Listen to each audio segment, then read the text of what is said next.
Esta es La Llamada de Medianoche, presentando su programa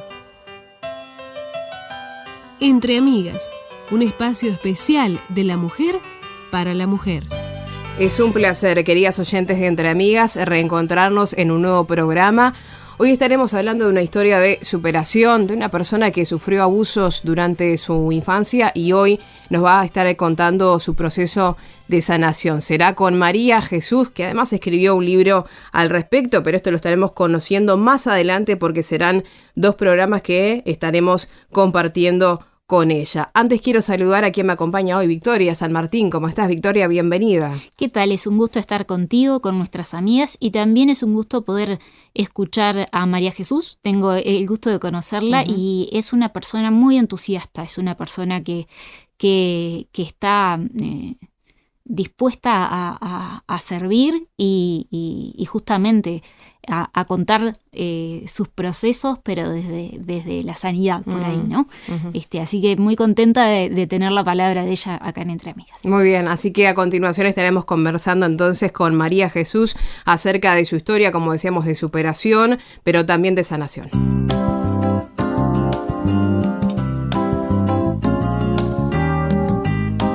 De soñar a vivir es el libro escrito por María Jesús Bentancur, que cuenta en tercera persona la vida de una niña, hoy mujer, que logró superar el dolor de ser abusada durante la infancia.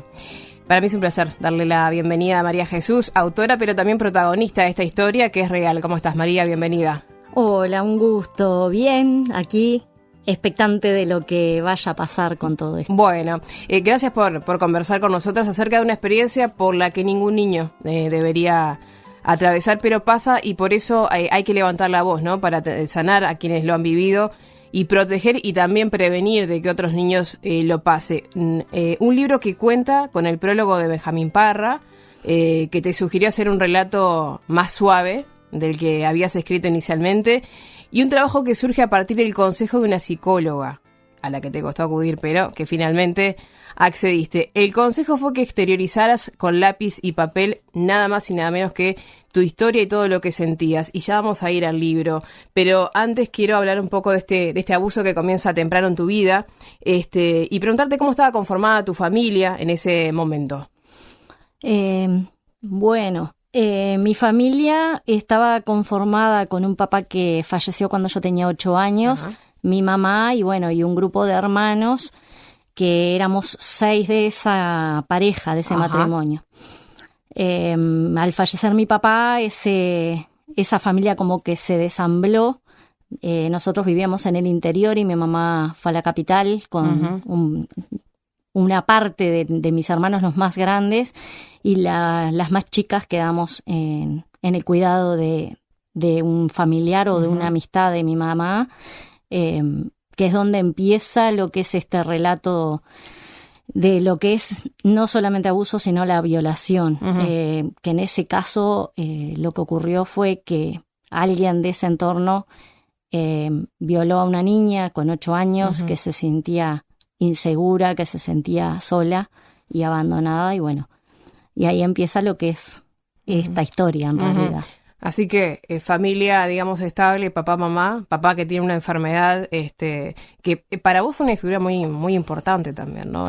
Sí, mi papá fue lo que recuerdo de mi papá, que es muy poquito, porque tuve como un quiebre en mi memoria. De mi papá recuerdo que era mi base. Yo volvía de donde fuera, si estaba estudiando donde fuera, corriendo a casa porque mi papá estaba postrado en una cama y recuerdo eso de que llegaba derecho a que él me contara historias y pasar el tiempo con él y disfrutarlo hasta que un día la enfermedad se lo llevó y yo no me enteré hasta mucho tiempo después de que él había partido. Yo seguía esperando a que mi papá algún día volviera. Tu mamá se va a Montevideo para, trabajo supongo, ¿no? Y para intentar sacar a la familia adelante. Exacto. Vos te quedás al cuidado de otra familia, ahí falló el cuidado, ¿no? Sí. Lamentablemente sí, porque, la persona, los adultos de la casa trabajaban todo el día y en el diario vivir, uno chiquito con 9 años, 8 años, estábamos adentro de la casa, íbamos a estudiar y volvíamos a la casa. Y bueno, y en eso de estar solos sucedió esto que lamentablemente sucede en muchos lugares, en muchas familias, y queda muchas veces, como en mi caso, escondido, con temor, con miedo, con las amenazas, con el no decirlo para no dañar a otro, o muchas veces, como me pasaba a mí, sintiéndome que me lo merecía o que era culpable.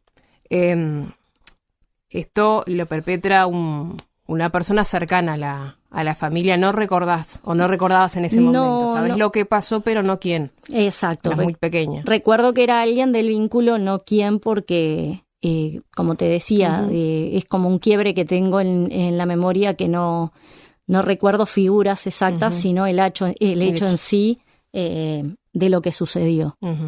María, tu mamá, una mujer joven, 6 hijos, ¿no? Me dijiste, 6 hijos, rehace su vida con una nueva pareja, y es en ese contexto que empezás a ser abusada sexualmente. Y hay que hacer una aclaración. Lo hacíamos contigo fuera de micrófonos, ante la ley está reconocido también así. Una cosa es violación, cuando hay penetración, digamos, acceso carnal, se le conoce así, y otra cosa es abuso sexual, cuando hay manoseos, hay tocamientos, hay manipulaciones de todo tipo, ¿no? Pero hay que hacer esa aclaración porque no es lo mismo y tienen impactos distintos también, ¿no? Exactamente, por eso era que yo aclaraba que lo primero sí fue violación. Después mi mamá nos trae nuevamente a vivir con ella a la capital, ella rehace su vida con una nueva pareja. Y bueno, y había abuso de alcohol y violencia física en mi casa, no en mí personalmente, pero sí en el entorno. Y bueno, y era como que de algún momento esta persona trataba de tener acercamientos conmigo, con manoseos, con movimientos y cosas que no eran de acuerdo a la persona ni a la edad que yo tenía, porque yo contaba en ese momento con alrededor de 9 años, 10 años, y quizá hasta los 12 años más o menos. Eso te iba a preguntar, ¿durante cuánto tiempo? ¿De 9 a 12? Y aproximadamente, sí. ¿Y el abuso era perpetrado solamente hacia vos o hacia algún otro hermano también? Yo no tengo conocimiento porque yo no lo hablaba, y cuando lo hablé, ninguno de mis hermanos me dijeron como que sí, a ellos les pasara, y no puedo hablar por ellos tampoco. Claro. ¿Y era bajo amenazas o la persona que abusó de vos utilizaba, ¿no? Porque está lo que se conoce actualmente como el grooming, que es un término anglosajón, que es donde el victimario atrae a la víctima o juega con cierta complicidad, como que tienen ese contacto o esa relación, y que es algo especial entre los dos, y bueno, de una manera, obviamente con mucha manipulación, intenta, justamente aprovecharse de esa víctima. ¿Cómo era en tu caso? Bueno, era exactamente de esa eso. forma. Sí, porque él tenía acercamientos físicos cuando estábamos a solas, y bueno, tocaba mi cuerpo, lo acercaba a su cuerpo de maneras impropias, y como cuando yo me ponía mal o me ponía nerviosa, porque también tenía como el recuerdo de lo que había pasado anteriormente, y mi miedo me alejaba. Entonces él me decía que no, que me quedara tranquila, que no pasaba nada. Y bueno, también el temor de que no hubiera alguna pelea con mi madre, o que no hubieran peleas con mis hermanos, y que no terminara como normalmente terminaban los días en mi casa, con mucha violencia física, verbal. Entonces era como que trataba de reducir el mal, permitiendo cierto acercamiento. Y bueno, y él aprovechaba obviamente de eso.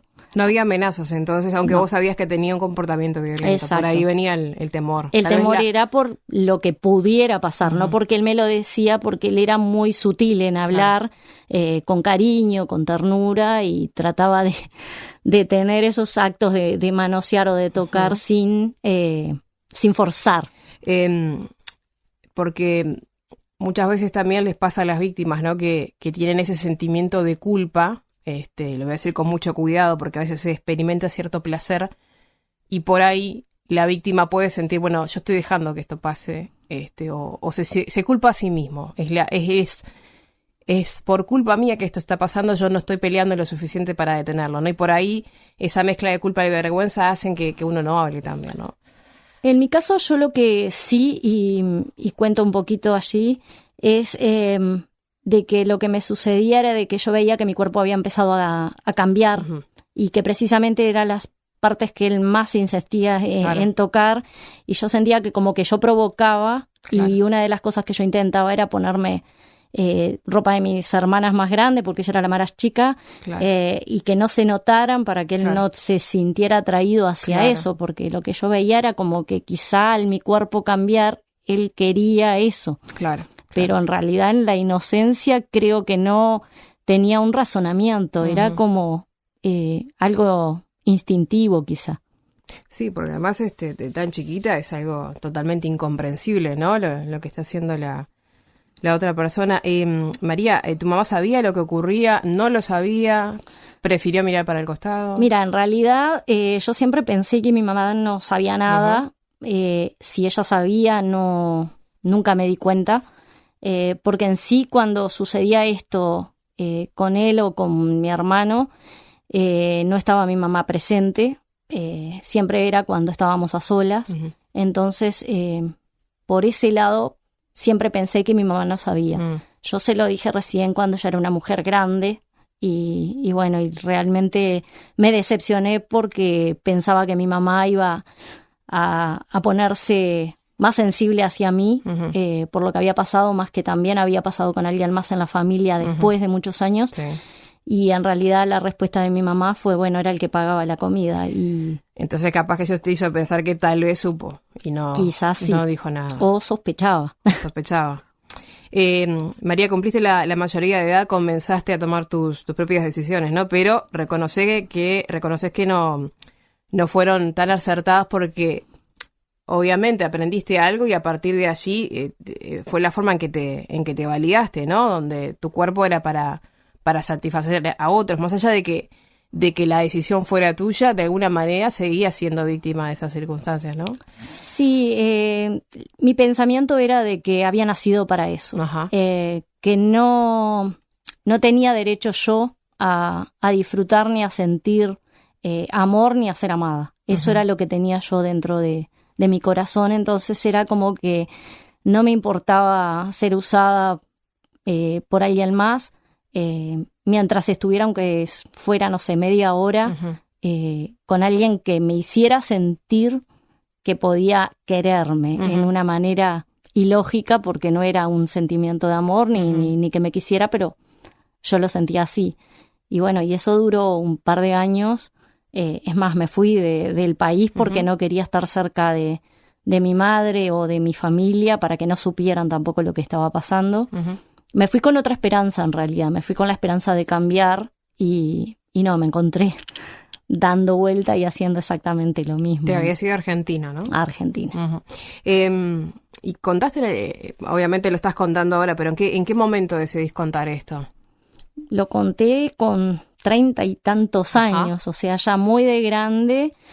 En realidad fue algo raro porque primero lo conté a una persona cercana para sacármelo de adentro y como que noté que la otra persona no mostraba ningún interés y decidí quedarme callada. ¿Una amiga? Y me lo guardé. Un familiar. Un familiar. Y como que esa persona nunca se dio cuenta de que lo que le estaba contando era muy importante para mí. Luego de un tiempo que pasé, ya era mamá, mi hijo era casi mayor de edad y sufrió un ataque de pánico y yo no sabía cómo ayudarlo porque yo me encontraba peor que él. Al él sentir ataques de pánico empecé yo también a sentirlos. Y ahí fue que me di cuenta que tenía que buscar ayuda y bueno, recurrí, a pesar de lo que traía en mi mente, de que los psicólogos eran para atender a los locos y yo no estaba loca, decidí ahí y doy gracias a Dios porque una de las bendiciones más grandes fue que esta psicóloga que me atendió era cristiana y me encaminó de una manera tan linda como tú contabas hace un rato, de que ella me decía, como yo amaba escribir, que usara eso para poder sacar afuera lo que no me atrevía a contar, porque tampoco a ella le contaba del todo. Sí le contaba algunas cosas, pero no todas. Y bueno, y así empecé empezar a sacar afuera lo que me dolía y a poder hablarlo con ella también. ¿Y cómo fue ese primer momento de empezar a relatar, o a escribir, mejor dicho, lo que ocurrió en tu vida? Y lo contaba de la manera en que sucedía, cruel. Porque gráfico. Sí, era muy gráfico porque era desde el dolor, desde la bronca. Entonces, creo que si alguien leía eso iba a poder estar metido dentro de la historia, pero no sé si fuera algo lindo o algo agradable porque es literal lo que sucedía, de la manera que sucedía o de la manera que yo lo recordaba. Y fui de a poco tratando de que eso no fuera tan cruel. Lo releía yo porque también quería poder yo verlo de otra manera. Mismo esta psicóloga era una de las cosas que me decía, bueno, para sanar tenés que buscar otra manera. Y bueno, me costó unos cuantos años el empezar a depurar eso y a mirarlo de otros ojos, orar, buscar personas que me escucharan, aparte de la psicóloga, porque un día obviamente ella me dijo que estaba de alta, que ella pensaba que ya podía hacerlo sola. Y de ahí en más empecé el proceso de escribir el libro como para un lector. Sí, tal cual, porque como lo decís vos, está como más suave, si bien das la idea de lo que pasa, lo haces de una manera que bueno, como decías vos, no sea tan brusco. María, ha sido un placer escuchar tu historia, pero si te parece, seguimos conversando en un próximo programa.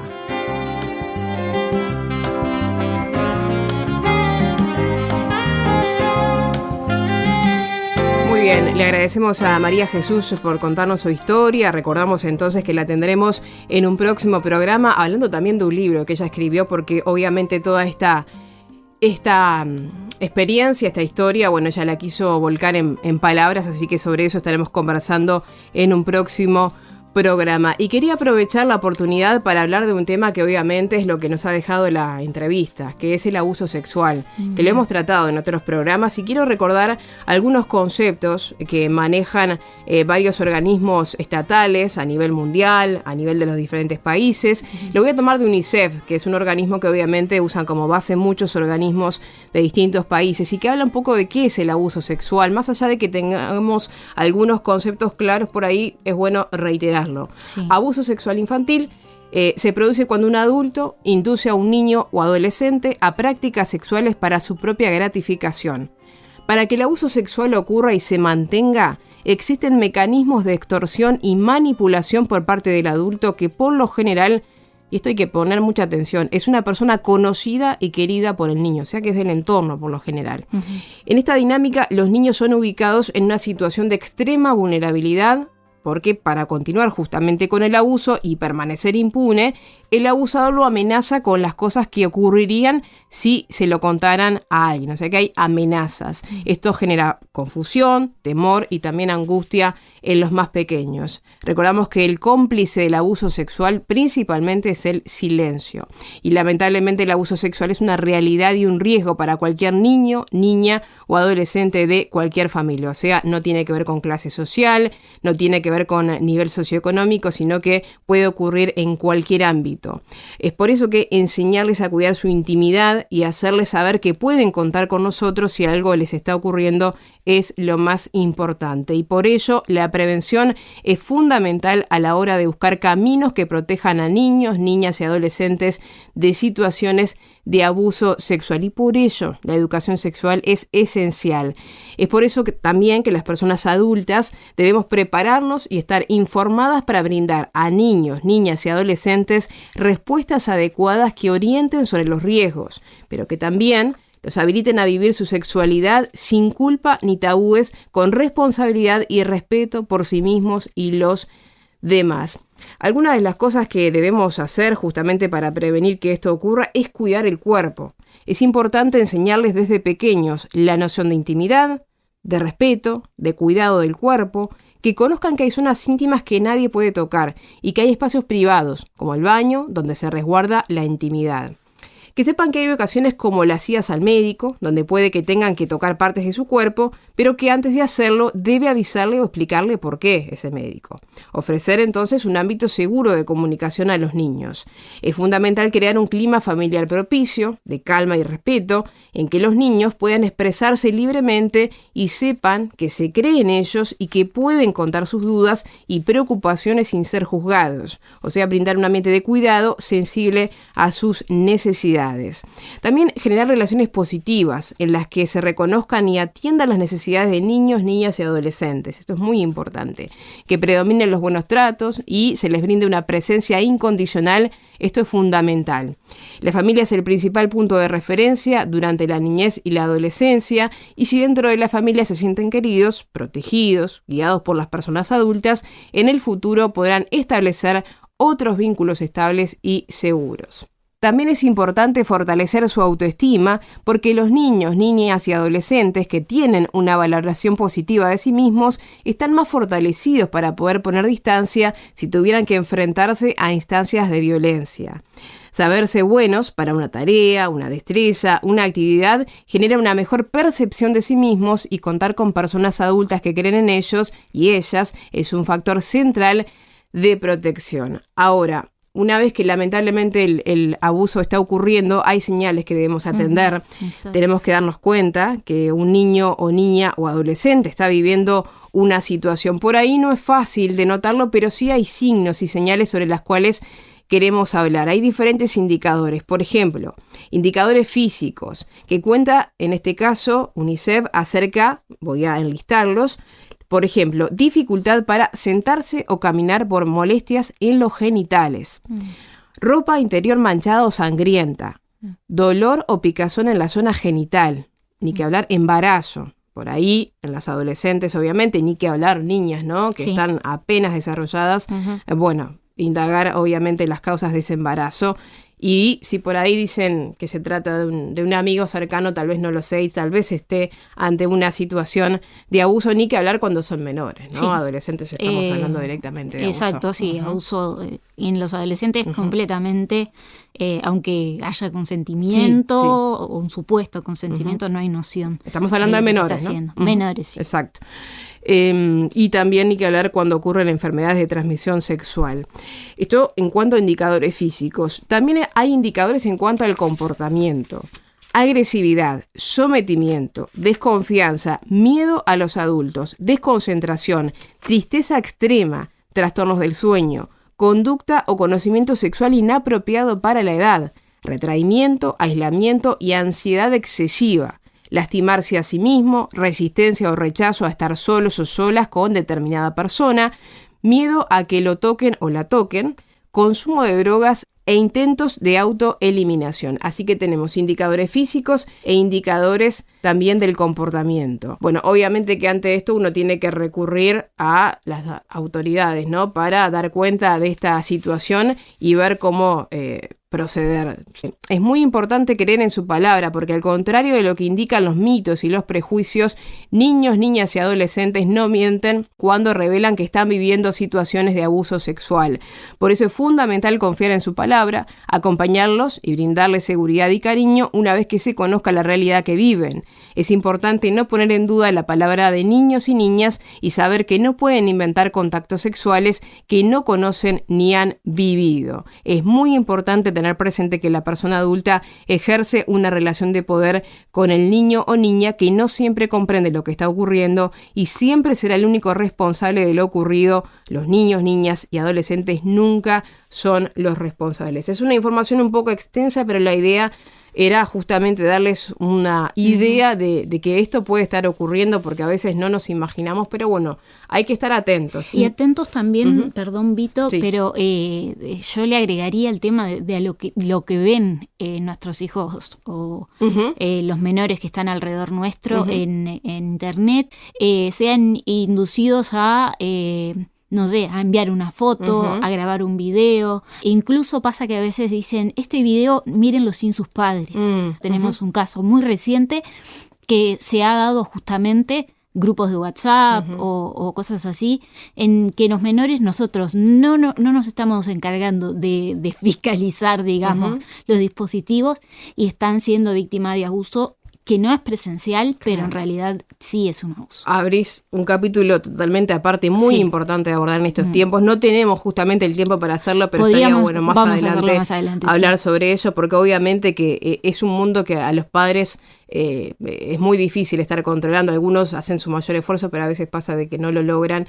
Y que, bueno, lamentablemente los niños y niñas están expuestos a un montón de personas que son, bueno, indecentes es lo mínimo que podemos decir, ¿no? Totalmente. Nos estamos quedando sin tiempo, pero antes queríamos compartir una pequeña reflexión. Exacto. Lo vamos a hacer del siguiente libro, Vito, contame. Lo vamos a hacer del libro Un día a la vez, de Claudia Pinzón, y se titula Necesitas que te amen. Ante tanta confusión, ¿no?, que puede generar este tema y ante tanta indignación, dice, necesitas que te amen. Desde que llegamos a este mundo todos tenemos una gran necesidad de amor. Las que hemos tenido el regalo precioso de ser madres lo experimentamos desde el primer momento que nos ponen en nuestro pecho ese tierno bebé. Es tan indefenso que no nos cansamos de mirarlo y de ver cómo Dios lo creó tan perfecto. Alrededor de 9 meses esa personita se formó dentro de nosotras. Es un milagro de amor y de vida. Desde el primer día de nacido se crea un lazo perfecto de amor entre ese bebé y sus padres. Para papá es emocionante ver cómo su hijo responde ante el tono de su voz. Para nosotras, cuando ese pedacito de carne nos busca para que los alimentemos, es un momento muy íntimo y único. Todos necesitamos que nos amen y amar. Cuando la vida nos pone en situaciones como el abuso de un padre en la niñez o el rechazo de un hijo después que has dado todo por él, tú y yo debemos recordar el mayor acto de amor que tuvo Dios por la humanidad, la entrega de su único hijo para que muriera por nosotros y darnos vida eterna. Recuerda, Dios es amor y te ama de manera incondicional. Mi consejo es que tomes la mejor decisión y perdones a los que te han ofendido e incluso te han abandonado. De ese modo sentirás una gran libertad para amar y que te amen. Así llegamos al final del programa de hoy, pero antes queremos compartir con ustedes, amigas, las vías de comunicación. WhatsApp es 0059899000540.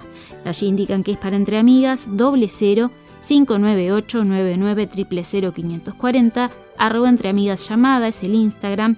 El correo electrónico entreamigas@llamadaweb.org, y también pueden encontrar este y otros programas en www.llamadaweb.org.